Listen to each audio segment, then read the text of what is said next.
What's going on? We back, Goodfellas Sports TV. We up in this thing one time for the one time we grinding. Shout out to the whole LDBC Lions Den Box community. We moving. Terence Crawford says he's frustrated, doesn't understand why he doesn't get the respect on his name or get the credit that he deserves as a fighter. We're going to get into it. But don't forget, we're on all social media platforms, Facebook, Instagram, Twitter, and also our podcast. All those links are in the description. Shout out to everybody that's supporting us on those different platforms, all right? Terence Crawford, frustrated. Don't know why he don't get the credit he deserves. Listen up here, okay? I want you to listen real nice and real clear. The reason why you don't get the respect universally across the board is because you haven't had a marquee fight, okay? Real boxing fans and even casual fans know an elite fight, and you haven't had it on your resume. You had a very good fight with Postal, but you had a lot of fights that nobody really cared about. I mean, you came on the scene versus Prescott. You fought Klimov in a snoozer. You came and fought Ricky Burns. You came and fought Ray Beltran. You fought Delorme, Derry John. You fought Postal, Hank Lundy, Julius Ndongo, Felix Diaz. You fought, Jeff Horn and now Jose Benavidez. All right? Not a bad resume, you know what I'm saying, at all. But you don't have an elite marquee fight. You don't have that elite fight. And you got to understand that the fans, forget the media, the fans, they make or break you. That's who you want to be appreciated and credited by.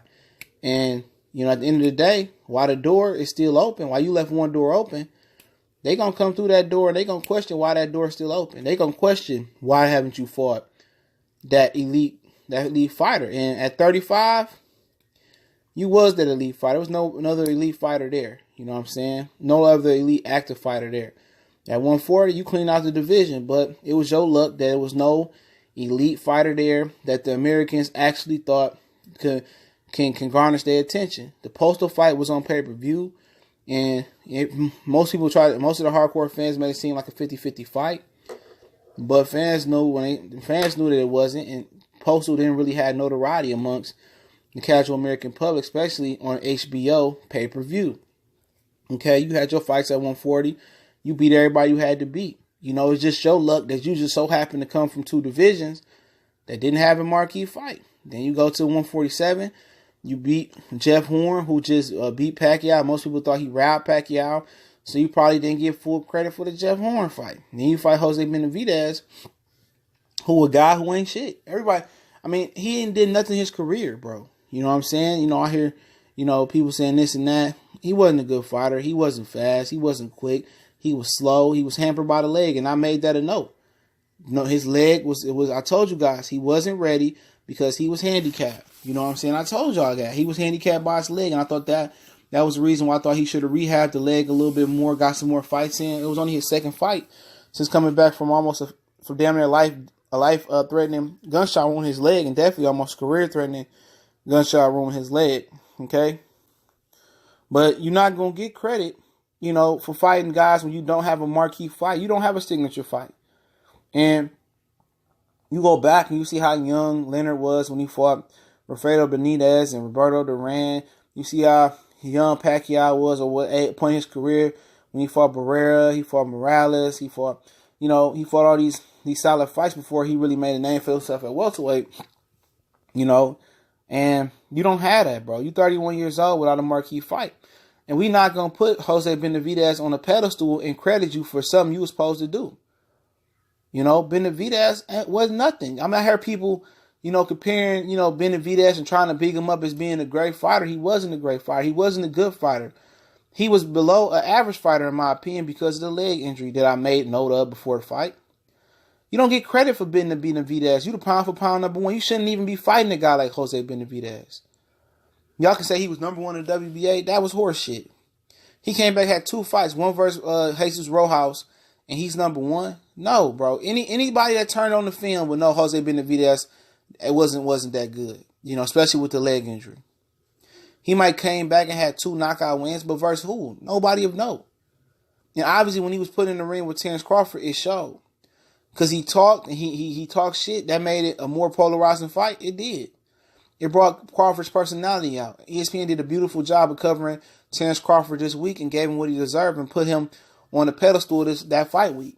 But they can do all the publicity.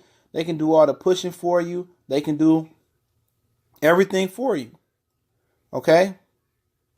But at the end of the day, the fans recognize real, and it's looking real unfamiliar, bro. Your resume, we want to see Terence Crawford. Fans wanted to see you call out Terence Crawford. You didn't do that. You know what I'm saying? I hear people comparing Floyd to Bob Arum was comparing Floyd to Crawford and saying Floyd wouldn't have got this. It don't matter what Floyd would have did. Floyd is Floyd.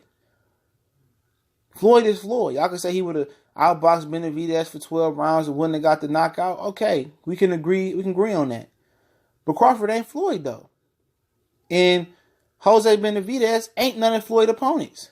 Other than Andre Alberto, all the rest of them, and Conor McGregor, all the rest of them, you know, while he was Money Mayweather, was better than Jose Benavidez. Jose Benavidez is not a good fighter. I don't know why people is trying to make him as a good fighter. Turn on the film. And people recognize that it was a bum bash. What I call it was a lopsided victory. You know, it was a huge gap in between they skill levels. And he talking about, I don't understand why people don't respect you. We don't respect you because you didn't call out Errol Spence. Y'all can say, well, Errol Spence didn't call him out neither. Y'all can say whatever y'all want to say. And that's cool. But at the end of the day, he had all the power. He could have called out Errol Spence. He didn't call him out. So I mean, look at the competition that you fight, and people not respecting that, dog. They're not gonna respect you until they see you against equal competition or you in an underdog role. That's why you're not getting credited. You don't get credit for beating and being match made perfectly, bro. And that's what has happened with Crawford. He's been match made perfectly, bro. We all can see that. You all want to agree with it. Y'all can be in denial, but just as we said Triple G was match made perfectly, Terence Crawford's being match made perfectly. I gotta call it how I see it. He's been match made perfectly, bro. You know what I'm saying? And now he said, I don't understand why I get credit. You ain't doing nothing. We ain't saying the sport of boxing.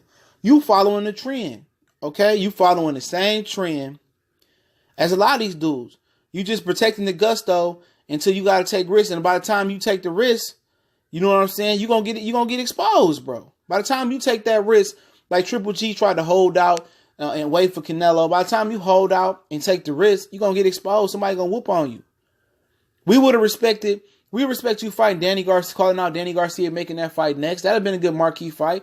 We respect you fighting Sean Porter or Keith Thurman next, but your promoter don't want it. We don't respect the company man, bro. We don't expect a company figurehead man. We know you a company man. You know what I'm saying? We can see through the bullshit. They can big up Jose Benavidez all you individuals want to, but we know the truth. We know Benavidez ain't nothing. It wasn't no tough competitive fight like y'all niggas making it seem. It was a lopsided victory. It was a glorified bum bash. Y'all can say whatever y'all want to say. You not getting credited because you not fighting the best. You considered the best, but your own ESPN network don't respect you.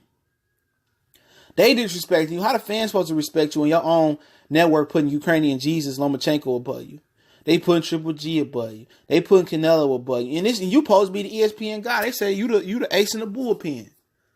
You supposed to be that guy for ESPN. But the writers don't respect you on there like that. They don't like you like that, but you kicking it with them. You give them interviews after the fight. But they ain't even got you number one pound for pound. They barely got you 2, 3, or 4. Ask them why you not number one pound for pound. Ask them why they not giving you credit as a fighter. Ask them that question. Because I'm going to tell you why the fans ain't getting credit. You ain't fighting nobody. You 31 years old, been pro since 2007. That's 11 years as a professional fighter. And your best win is Victor Postol, bro. You shut the front door. That's why you're not getting credit, bro. You're not getting credit because you been match made perfectly and you was a company man. And we want to see you fight Errol Spence, Keith Thurman, or Sean Porter. And when you do that, you will get the credit you deserve. And once you beat them, at least one of them, you will get the credit and you will have the juice. But it's Goodfellas Sports TV. Y'all know what it is. Make sure you check out the links in the description, all our social media and our podcast platform. Also, if you want to make a donation, the PayPal link there as well. Definitely appreciate it. One time for the one time we gone.